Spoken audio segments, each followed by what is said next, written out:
Good day to everyone. Welcome to Hope and Strength for the Journey. Our scripture verse for today is found in the book of Ezekiel chapter 36 verse 26 says, I will give you a new heart and put a new spirit in you. I will remove from you your heart of stone and give you a heart of flesh. Mga kapatid, lahat tayo ay dumaan sa panahon ng katigasan ng puso. Mga panahong parang bato ang ating damdamin sa Diyos. Minsan, sa sobrang sakit ng ating nakaraan o sa dami ng ating kasalanan, nagiging manhid tayo sa Kanyang tawag.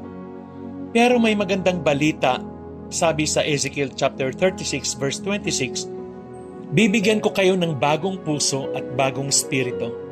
Aalisin ko ang pusong bato at bibigyan ko kayo ng pusong laman. Tanong po, gusto mo bang maranasan ang bagong simula na ito? Example, bagong puso, bagong pananaw. Isipin natin si Pedro, isang disipulo, na minsan ay mainitin ang ulo at duwag. Noong hinuli si Jesus, 3 beses niyang itinanggi ang Panginoon. Ngunit pagkatapos niyang magsisi, binago ng Diyos ang kanyang puso. Mula sa isang matatakutin, naging matapang na mangangaral siya ng Ebanghelyo. Ang tanong po, ano ang bumago kay Pedro? Ito ay ang bagong puso na ibinigay ng Diyos. Paano po natin i-apply ang mga katotohanan ito? Una, bagong puso sa relasyon. Kung may galit ka sa iba, panahon na para magpatawad at magmahal ng tulad ni Kristo. Amen. Pangalawa, bagong puso sa paglilingkod.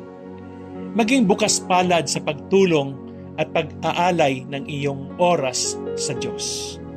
Pangatlo, bagong puso sa pananampalataya. Ibig sabihin, huwag manatili sa dating buhay ng kasalanan. Lumapit kay Kristo at magbagong buhay. Amen. Tayo po ay manalangin. Panginoon, salamat po sa iyong pangako ng bagong puso. Patawarin mo po kami sa katigasan ng aming damdamin at linisin mo ang aming spirito. Palitan mo po ang aming pusong bato ng pusong sumusunod at umiibig sa iyo. Mula ngayon, hayaan mong magbago ang aming pananaw, pamumuhay at paglilingkod para sa iyong kaluwalhatian. Sa pangalan ni Jesus. Amen and Amen. Paalala po, ang pagbabago ay hindi sa sariling lakas, kundi sa kapangyarihan ng Diyos. Tanggapin ang kanyang biyaya at hayaang baguhin niya tayo. Amen. Tanong, handa ka na bang ipagpalit ang pusong bato sa pusong laman? God bless you and your family.